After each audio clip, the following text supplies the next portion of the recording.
en los tiempos contemporáneos. Tenemos como propósito promover espacios de diálogo interdisciplinar, profundizar a partir del conocimiento de nuevas realidades y de una rigurosa reflexión a importantes expertos de distintos campos. Desde un enfoque antropológico en el marco de la bioética y el bioderecho se analizarán justamente los relativos respecto al inicio de la vida desde una perspectiva ontológica. Para dar comienzo a estas jornadas, contamos con la presencia de nuestro vicerrector de investigación, el doctor Juan Bautista Echeverri. Él es doctor en Derecho por la Universidad de La Coruña e investigador adjunto CONICET. Juan Bautista, muchas gracias, bienvenido. Bueno, ¿qué tal? Buenos días.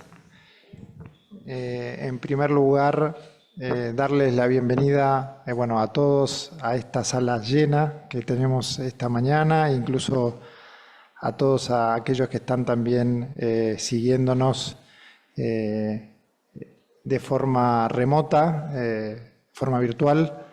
Darles la bienvenida a la universidad y a estas jornadas de bioética sobre los dilemas éticos que se producen en el inicio de la vida. Y en particular darle la bienvenida también a las instituciones coorganizadoras de estas jornadas, la Orden Hospitalaria San Juan de Dios, que nos acompañan, con quienes se organizaron estas jornadas. Solo me gustaría, como esta apertura, más allá de darles la bienvenida, mencionar dos o tres ideas. La primera es que este tipo de actividades, como la que vamos a tener a lo largo de hoy y de mañana, son particularmente relevantes para la universidad. La universidad concibe a la formación universitaria como una formación no meramente limitada a lo disciplinar, sino como una formación integral y particularmente desde una visión humanista y humanista cristiana, y este tipo de jornadas sin duda, y veo muchos alumnos también acá, sin duda hace a esa formación. Por lo tanto es una actividad central para la universidad, este tipo de actividad que vamos a tener estos 2 días. En segundo lugar, me parece que esta actividad es una actividad que podríamos decir que es faro de cómo deberían serse otro tipo de actividades, en el sentido de que es una actividad organizada entre distintas unidades de la propia universidad. Es una actividad en la que participan unidades de la Facultad de Ciencias Biomédicas, del Instituto de Ciencias para la Familia e incluso otras instituciones que por fuera de la universidad. Así que es un ejemplo de cómo tratar este tipo de problemas complejos que se van a tratar a lo largo de estos 2 días. Y en tercer lugar, más allá de la relevancia del tema para la universidad y para cómo comprende la universidad la formación universitaria y su misión y su tarea, y más allá del modo en que se hace de un modo interdisciplinario, interunidades, con otras instituciones, etcétera, también me parece muy interesante desde el punto de vista sustancial cómo se va a abordar todas estas temáticas, ¿no? Mirando el programa ustedes se darán cuenta, y se mencionó al inicio, que se van a abordar estos temas desde las nociones de concepción de persona humana. Veo algunas de las expositoras acá que van a hablar sobre esos temas. Y también en relación a la especial dignidad, otras de las exposiciones centrales que vamos a tener de la persona humana, digamos, ¿no? Y bueno, nada, me parece que no podría haber sido más acertada la definición de iluminar todos estos problemas que se van a tratar a lo largo de estos días, relacionados al diagnóstico prenatal, relacionados al estatuto del embrión y sus derechos humanos, relacionados a las cuestiones de cómo de cómo abordar el final de la vida en neonatología, etcétera, etcétera, relacionada al diagnóstico prenatal, etcétera, etcétera, desde estas dos nociones, ¿no? Del concepto de persona y del concepto de su especial dignidad. Solo agregar, y ya voy terminando, que desde la noción de la dignidad se puede comprender dos ideas muy relevantes. En primer lugar, la idea del fundamento de por qué todo ser humano es titular de derechos, digamos, hay algo que le puede corresponder como suyo, es decir, la idea de dignidad nos puede ayudar a entender por qué hay cosas que le corresponden al ser humano como suyas, digamos. Y en segundo lugar, además de ser fundamento, esa dignidad también puede ser la fuente de la que surgen una serie de exigencias concretas que les corresponden a todos los seres humanos por el solo hecho de ser seres humanos, digamos, ¿no? Así que simplemente, nuevamente, darles la bienvenida a la universidad, darles la bienvenida a estas jornadas de bioética, reforzar la idea de la importancia para la universidad de esta actividad y nada, y ceder la palabra. Muchísimas gracias.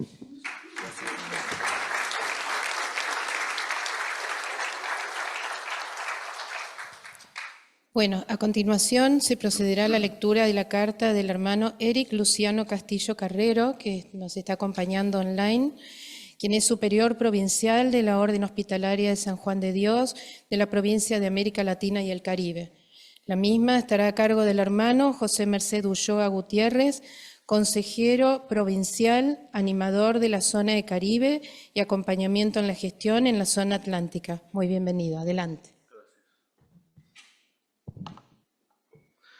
Muy buenos días, señoras y señores, participantes de la tercera jornada académica provincial de bioética.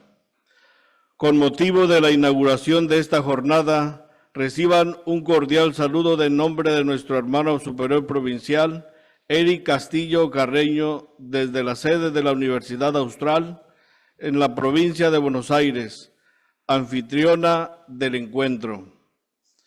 A los hermanos del gobierno provincial, al director de provincia, ingeniero Julián Medina Mora y su equipo, al rector de la Universidad Austral de Argentina, Julián Esteban Rodríguez, y su equipo de decanos, plana docente y alumnado, al hermano Edilberto Castillo González, presidente de la Comisión Provincial de Bioética, a la doctora Silvia Oger, asesora provincial y coordinadora de la comisión, y a todo su equipo provincial de bioética, al gestor de la zona atlántica, contador Juan Ignacio Gentile y su equipo, a los líderes de bioética de la zona atlántica, hermano Hermi Daguayo Garcés y doctor Alejandro Calvermater, a los hermanos y colaboradores presentes provenientes de Argentina, Chile, Perú, Colombia y México, y a todos aquellos que se encuentran participando bajo la modalidad virtual. A todos los participantes en general de este importante evento de formación. En nombre del Superior Provincial, quiero agradecer a todos aquellos que participaron en la concreción de este importante evento. La proposición que sustenta este encuentro dice: dilemas contemporáneos del inicio de la vida. En estas palabras se manifiesta una trama que abre un abanico de posibilidades por abordar temas que están vinculados con un principio fundamental para todos nosotros, al respecto y cuidado de la dignidad humana y de la vida desde su momento de su concepción. Es conocido por todos que la Iglesia proporciona un marco ético valioso para enfrentar los desafíos bioéticos del tiempo actual. Al abordar cuestiones con entorno al nacer, al vivir, incluso temas vinculados al morir, la experiencia eclesial ofrece una visión integral que busca proteger la vida humana y quiere contribuir a que los avances científicos se utilicen de manera que respeten y promuevan la dignidad de todas las personas. Durante estos 2 días de jornada, centraremos la atención en dilemas vinculados al inicio de la vida. La Orden Hospitalaria de San Juan de Dios, presente en 52 países de los 5 continentes, con más de 400 obras, se siente especialmente sensibilizada y comprometida con la bioética para reflexionar y afrontar adecuadamente los dilemas éticos que surgen en la vida de cada una de las obras apostólicas, tanto en el campo de la asistencia social y sanitaria, como de la gestión y de la investigación biomédica y social. Esta sensibilidad se extiende a otras instituciones eclesiales y sociales que están convencidas de que la bioética ofrece una propuesta integral desde un campo interdisciplinario que puede contribuir a que toda acción que se realice hacia las personas valore y considere la dignidad humana. En la Carta de Identidad de la Orden Hospitalaria, la bioética es un tema transversal en nuestra filosofía, en la misión que se lleve a cabo en cada uno de nuestros centros hospitalarios. Buscamos conservar y promover un modo de pensar bioético al estilo de San Juan de Dios. Esta afirmación se encuentra expresada y actualizada en los desafíos que nos planteamos en el primer capítulo provincial celebrado en el año 2022. Por eso, cada año llevamos a cabo jornadas de bioética y promovemos encuentros y congresos a nivel provincial desde esta disciplina. Este año, en conjunto con las facultades de Ciencias para la Familia y de Ciencias Biomédicas de la Universidad Austral, desarrollamos este evento formativo, el cual, estoy convencido, será una oportunidad para actualizar conocimientos, compartir experiencias y profundizar en la sinodalidad propuesta por el Papa Francisco. La importancia de trabajar juntos para continuar haciendo presente el Evangelio en contextos complejos y situaciones en que la vida humana es puesta en cuestión. En un imperativo que todos nosotros como Iglesia y como orden hospitalaria debemos conservar y ampliar de modo permanente. Entendemos que la bioética implica diálogo y debate, reflexión y búsqueda. Por eso es esencial el diálogo interdisciplinar que ofrece distintas aportaciones que enriquezcan la búsqueda de las soluciones éticas coherentes. La fe ha de abrirse al diálogo con las ciencias y a su vez para nosotros la ciencia también está invitada a acoger la palabra de la fe. Por eso buscar nuevos caminos a la luz de la revelación y de la realidad del ser humano es un desafío constante. Agradezco la presencia de todos ustedes en este evento y por haber invertido un tiempo de calidad para actualizar y seguir edificándonos en esta disciplina en un contexto de continuo cambio. Muchas gracias y que disfruten de este tiempo de trabajo y de reflexión.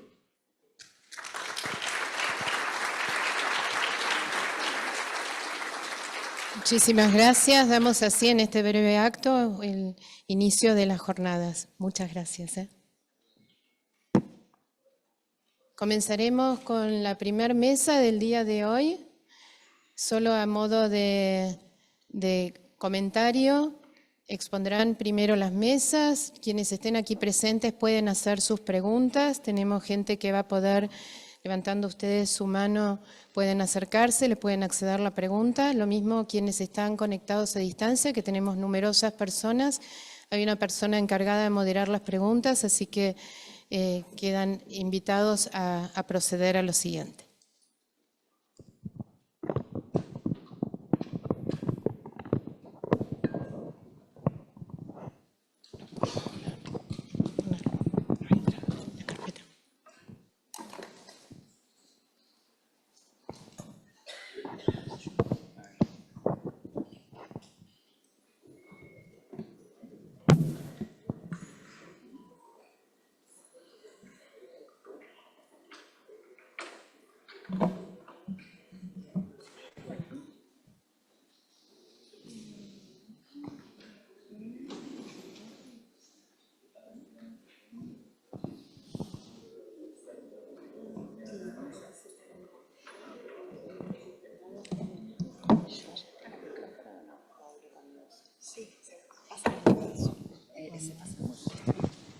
La fundación es como se dice, Jerome Leyen.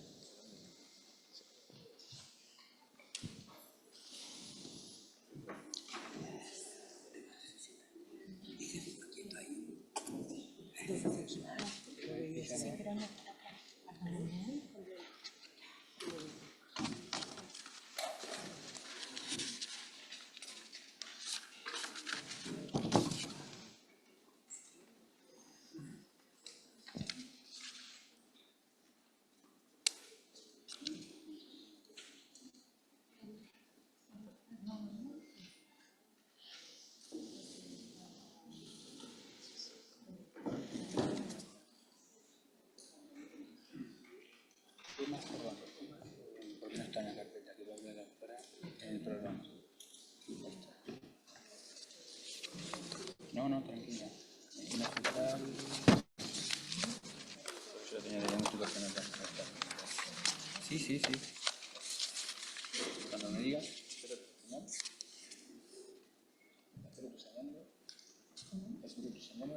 ¿Arranca? Buenos días. Bueno, daremos comienzo a la primera mesa sobre medicina fetal. Estará a cargo de la doctora Mariana Gabriela Esteban, el primer tema, donde ella es médica de la Facultad de Ciencias Médicas de la Universidad de Buenos Aires.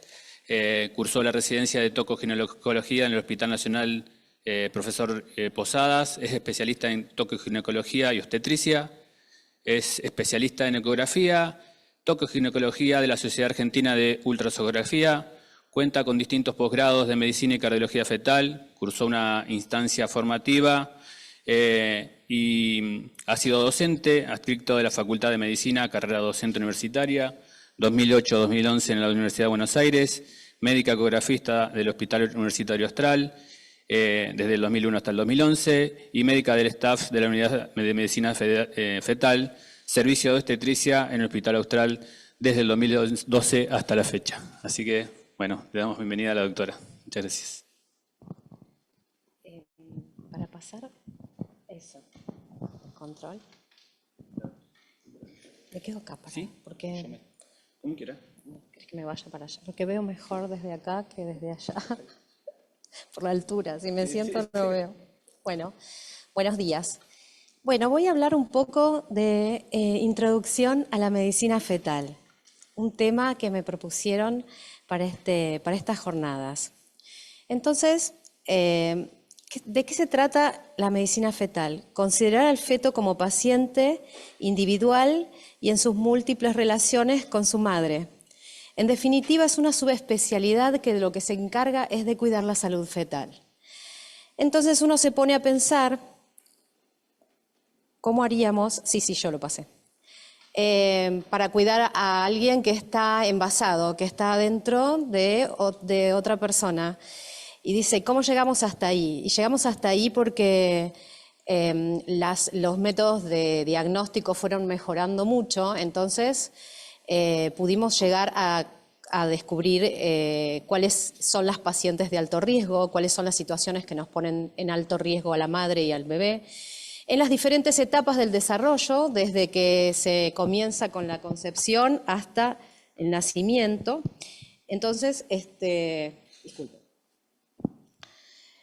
Siempre tenemos que concebir la idea de que el bebé está adentro de su madre en el mejor vínculo y en la mejor relación e interacción que le da vida. Y después de todo eso vamos a tener con todos los cuidados un recién nacido vivo y saludable. Entonces podemos hablar un montón de cuáles son las situaciones de alto riesgo, las patologías preexistentes, las adicciones, la hipertensión, antecedentes maternos de otras patologías. Todo eso nos pone a una mamá en situación de alto riesgo. ¿Cómo hacíamos antes para valorar la salud? Los obstetras. Yo soy obstetra. Entonces llegaban y lo primero que nos enseñaban en la clínica era las maniobras de Leopold, que era, llegaba la mamá, lo único que tenés son las manos. La tocás y decís, bueno, este bebé, situación, posición, bárbaro, ya sabemos cómo está. Otra cosa que nos daban apenas entrábamos era un estetoscopio de madera, que era una corneta, y la poníamos sobre la panza de la mamá y escuchábamos los latidos. Decía, este bebé está vivo, está bien. Y durante el trabajo de parto hacíamos todo el control desde con la mano en la panza y con la oreja en la corneta de Pinar, escuchando los latidos del bebé. Por supuesto que hay cosas más avanzadas, que son los monitores fetales, ahora, y los Sonis, que todos los obstetras tienen en el bolsillito, los sacan. Pero así empezó la historia. Entonces después también tenemos a la mamá. Mamá controla la vitalidad fetal, hablando de los movimientos fetales. ¿Se mueve o no se mueve? Todo eso es bárbaro. Pero nos quedamos cortos. ¿Por qué? Porque la medicina avanza y la medicina fetal avanzó sobre todo lo demás, dadas las técnicas de diagnóstico prenatal. Entonces, al principio, en la era del 60, el único método que teníamos eran los rayos X, que servían para ver si había en esa inflamación abdominal y aparecían estructuras fetales. Perdón. ¿Va para abajo? Bueno, no importa. Como los rayos son nocivos, entonces eso se dejó de usar. Otras técnicas que fueron apareciendo, y bueno, históricamente la amniocentesis nos ayudó a poder detectar, por ejemplo, en las pacientes las patologías más prevalentes de cada época, por ejemplo, la sensibilización RH. Entonces, que sacaban de líquido amniótico y con eso, en el dosaje de bilirrubina, podíamos saber dónde estábamos parados y ver si esa paciente era pasible de un tratamiento. Y todo eso históricamente nos fue llevando cada vez más a meternos dentro de la casita del bebé, que era ver, ya no es solo verlo a través de un método de diagnóstico que es la ecografía, que es lo primero que tenemos, que es el método más inofensivo y más inocuo, y que con la avanzada tecnología cada día es como que estás viendo al bebé en directo, hasta ves gestos, ves todo lo que se nos ocurra aparece dentro del ecógrafo.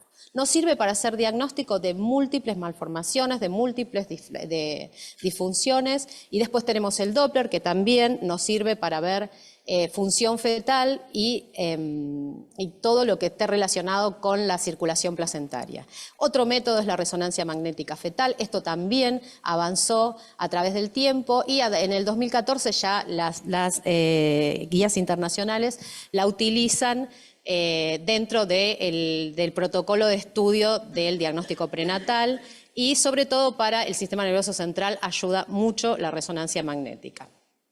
Amniocentesis y cordocentesis para estudios genéticos, para diagnósticos de infecciones fetales, para tratamiento, para la prueba de madurez pulmonar, que si bien ya no se usa más porque ahora hay otros métodos para detectar madurez fetal, y además tenemos forma de administrar corticoides a la mamá y ya inducir una madurez para si tenemos que definir o terminar el embarazo antes de tiempo. Y la fetoscopía, aparece la fetoscopía, se mete el fetoscopio dentro del abdomen, se prende una lamparita, nos metemos con un fibroscopio, vemos qué podemos resolver dentro de la panza del bebé. Entonces, hemos avanzado con las técnicas de imágenes, con el laboratorio prenatal y con los procedimientos invasivos. Y todo eso nos dio la posibilidad de conocer con mayor probabilidad el desarrollo normal y anormal, y poder aplicar acciones tanto terapéuticas como de profilaxis y poder realizar tratamiento. Entonces ahí surge el tema de que se forman las unidades de medicina fetal. Y la unidad de medicina fetal, en definitiva, es una unidad multidisciplinaria donde se trata todo lo que tiene relación con el feto, para el diagnóstico y para el tratamiento. Y debe estar liderado y manejado por un especialista en medicina fetal. Es multidisciplinaria y ahí tenemos la cantidad de disciplinas. Parte de la obstetricia, y sí, ¿por qué? Porque los primeros que tocaron a los bebés fueron los obstetras, o sea, el que se plantea y la mamá viene con su producto de la concepción, que es un bebé, y desde ahí es que el obstetra empieza a ver cómo puedo hacer yo para saber qué le pasa a ese bebé dentro de la panza. Y no quedarse con un informe, decir, me informaron una ecografía que dice feto vivo en longitudinal cefálica y uno se queda como con ganas de saber un poco más. Entonces, tenemos que la obstetricia, la genética, la cirugía infantil, la neonatología, tener enfermería especializada, todo eso es necesario para trabajar en una unidad de medicina fetal avanzada. Pero es fundamental el trabajo integrado. Que cada uno haga lo que quiera por su lado no sirve para nada. Todos tienen que estar juntos y trabajar en forma integrada sobre el diagnóstico y el tratamiento de esa mamá. Un especialista en medicina fetal debe conocer la fisiología, la medicina fetal, la ecografía fetal. Debe conocer perinatología, fisiología y obstetricia, pero para mí fundamental es disponer de experiencia en el trato y la información a los progenitores. Tener cierta idea de psicología para poder explicar a los padres qué es lo que estamos viendo y de qué se trata. Saber palpar y entender que esos papás vinieron con toda la ilusión a hacerse un estudio y se van con un informe que les dice que el bebé tiene una probable malformación o tiene algo que probablemente le va a causar una discapacidad. Es difícil de expresar y yo creo que es lo fundamental que hay que tratar en toda esta nueva era de la medicina fetal y del diagnóstico prenatal. Bueno, la estructura, cómo está estructurada una unidad de embarazo temprano, la parte de diagnóstico, la parte de ecografía y la parte de patología fetal, donde ahí se divide, no me los quiero detener en esto. Después, hablando de diagnóstico prenatal, tenemos invasivo y no invasivo, lo mismo en la terapia fetal. Tenemos tratamientos de terapia fetal con medicación o con tratamiento invasivo, con cirugías o con fetoscopías. Hay un montón de patología tratable dentro de lo que se puede hacer de la medicina fetal. Las unidades están definidas en trabajo en equipo, bueno, es lo que hablábamos, hay responsables de áreas, hay guías actualizadas, tiene que haber docencia y tiene que haber investigación. ¿Por qué? Porque es muy importante que cada centro publique lo bueno y lo malo. O sea, me fue bien, me fue mal, porque para todos es un avance y porque estamos trabajando con bebés. Entonces es fundamental que haya un comité multidisciplinar que tenga reunión continua o semanal para poder establecer protocolos para el tratamiento de estas enfermedades que, la verdad, que no son frecuentes, son raras. Entonces, por eso mismo hay que estar atento y ver cuál es el mejor método y la mejor forma de tratar. O no tratar también. Muy bien. Bueno, los centros de terapia fetal están divididos en niveles. Nosotros acá en el hospital estamos en un nivel 4 porque, bueno, también realizamos cirugía fetal abierta. El diagnóstico prenatal lo definimos como un conjunto de acciones clínicas y estudios que tienen como finalidad diagnosticar antes del parto cualquier anomalía congénita y cuando existe un riesgo elevado de defectos de transmisión o por antecedentes familiares o porque le hicimos los primeros estudios que nosotros llamamos de screening y nos quedó de población de alto riesgo, se deriva para hacer el diagnóstico prenatal. En el diagnóstico prenatal tenemos invasivo y no invasivo. El invasivo es sacar muestra o de la placenta o del líquido amniótico y de allí estudiar el cariotipo o bueno, esas son todas las indicaciones, pero no tienen sentido. Y el no invasivo es sacar ADN de la sangre materna, porque por apoptosis hay un porcentaje de células fetales circulando en la sangre de la mamá, entonces podemos extraer sangre a la mamá y con el 99% de probabilidad tenemos un resultado del diagnóstico del bebé. Otra cosa que hacemos en esta unidad de medicina fetal es estos programas de screening. ¿Que para qué sirven? Sirven para detectar población de riesgo y población de bajo riesgo. Entonces, ¿qué es lo que usamos? Marcadores. Nosotros le decimos marcadores, y es una palabra un poco fría, pero los marcadores son los que, en definitiva, con una sumatoria de cada uno de esos, yo me voy acercando a la verdad. Me voy acercando a la verdad, pero nunca más del 95% utilizando todos los marcadores ecográficos, epidemiológicos y bioquímicos. Entonces, siempre es fundamental que cuando la mamá o la pareja se sienta y vienen todos con estrés, me dicen, yo les digo, ¿ustedes saben a qué vinieron hoy? Entonces te dicen, algunos sí, otros googlearon y dijeron, no, vimos en internet que hoy vamos a medirle la transnucal. Y es verdad, vamos a medirle la translucencia nucal, pero además vamos a hacer un montón de otras cosas, vamos a ver antecedentes, vamos a preguntarte cosas y te vas a llevar un informe y vamos a hablar con vos de un estado o una situación de riesgo de tu bebé, que seguramente va a estar todo bien, pero que tenemos que tener en claro antes de empezar que esa es la información que yo me voy a llevar. No que me voy a ir con un informe bajo el brazo que me va a decir que mi bebé tiene síndrome de Down. De ninguna manera. Mi bebé no tiene ninguna enfermedad. Puede tener un marcador positivo positivo o no tener un marcador, pero eso no me hace enfermo de nada, simplemente me pone en una condición, me distingue, pero no me hace enfermo. Eso es fundamental para poder hablar con los papás y explicárselos. Los test combinados era lo que les decía, todos tienen a mayor test y a más cosas que utilizo, más cerca de la verdad estoy, con menor tasa de falsos positivos. Los screening combinados que usamos para el primer trimestre, con todo llegamos al 95%, y para la predicción de preeclampsia, que es algo que podemos darle a la mamá una profilaxis con aspirina, tenemos, poniendo todo en presión, marcadores, llegamos a un 70% de cálculo de riesgo de predicción de preeclampsia temprana, que es la que nos preocupa, que es la que nos va a dar bebés prematuros y con enfermedades.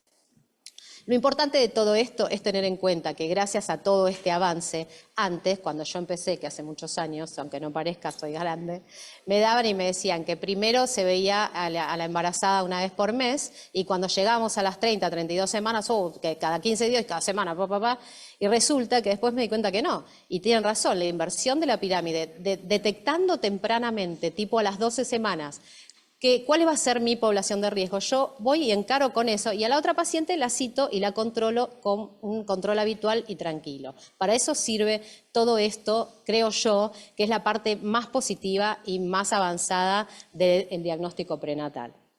Bueno, y después tenemos para hacerles ecografías, pasamos el primer trimestre, vamos al segundo trimestre de nuevo. ¿Por qué? Porque por ahí en primer trimestre todo lo que es la parte morfológica no la vemos, entonces detectamos por ahí malformaciones en segundo trimestre. También todo lo que tiene relación con la preeclampsia, que si bien yo ya en segundo trimestre no le puedo dar prevención, pero la puedo controlar más de cerca y tratarla. Y también puedo detectar en segundo trimestre a ver cuáles son mis pacientes que pueden llegar a tener riesgo de tener un bebé prematuro antes de las 34 semanas. Entonces, cuando realizamos este estudio, entre la semana 18 y 24, ya pasamos entonces primer trimestre, ahora vamos por el segundo trimestre, tenemos guías internacionales que nos dicen qué es lo que tenemos que hacer.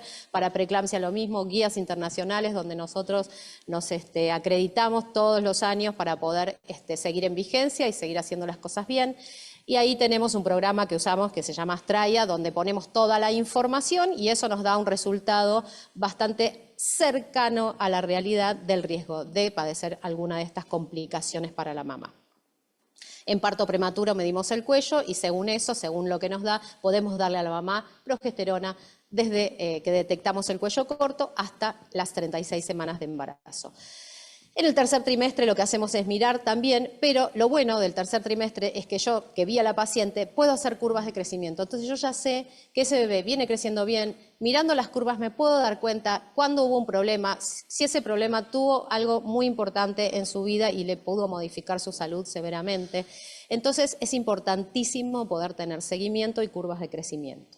Ver dónde está la placenta, obviamente, en tercer trimestre para definir si tiene algún trastorno adherencial y para definir tratamiento. Realizamos el Doppler obstétrico. El Doppler es lo que nos permite ver la circulación fetomaterna y de acuerdo a eso ver si tiene algún trastorno en la redistribución y poder definir cuándo va a ser el mejor momento en que voy a tener que hacer nacer ese bebé. Entonces, nos vamos a terapia fetal. ¿Me queda un rato? Listo, terapia fetal. Lo que les quería contar, que para terapia fetal tenemos invasiva y no invasiva. No invasiva es administrar medicación a la mamá para que llegue al bebé de acuerdo a la patología. Los corticoides, bueno, para la madurez fetal es uno de los tratamientos más comunes y lo primero que se hizo. Y para, por ejemplo, bebés con arritmias cardíacas, medicamos a la mamá y podemos curar al bebé y que nazca en un estado de ritmo sinusal y con más saludable para poder ser tratado eventualmente, marcapaso o lo que lleve.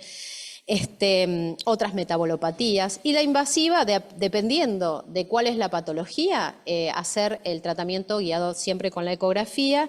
Y ahí, bueno, tenemos cirugía fetal abierta. Acá en el hospital hemos sido precursores en la cirugía de mielomeningocele abierto.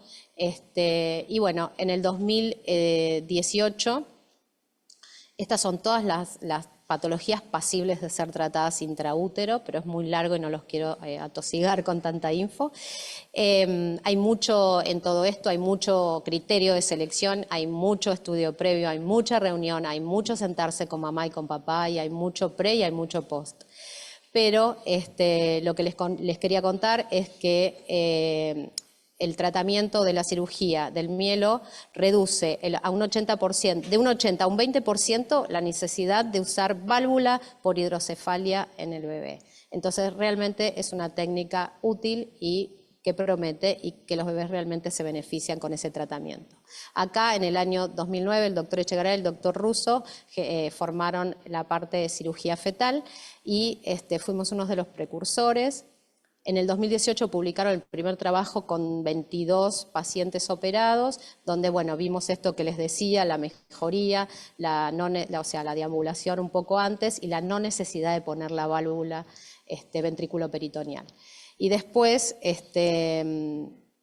bueno, por supuesto, este año les entregaron el premio por las... es un premio al mejor trabajo sobre cirugía de la infancia que tuvo que ver con los buenos resultados que tuvieron estos pacientes que fueron operados intraútero, así que se los consideró como el premio de la Academia de Medicina de este año.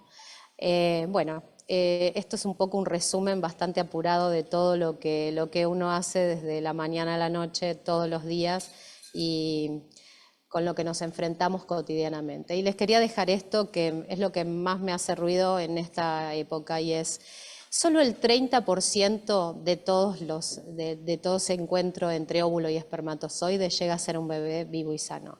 Entonces lo importante que es la salud materna, lo importante que es el control. Y bueno, esta es la pirámide que habla un poco de cuándo se pierden los embarazos y cuándo no llegan ni a la implantación.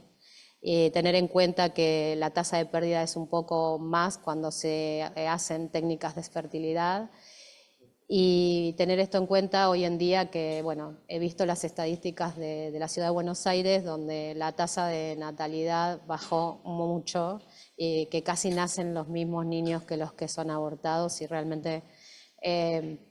viendo eso me hace mucho ruido esto de no tener en cuenta todo lo difícil que es tener un bebé vivo y sano. Bueno, es todo lo que tengo para decir. Muchas gracias.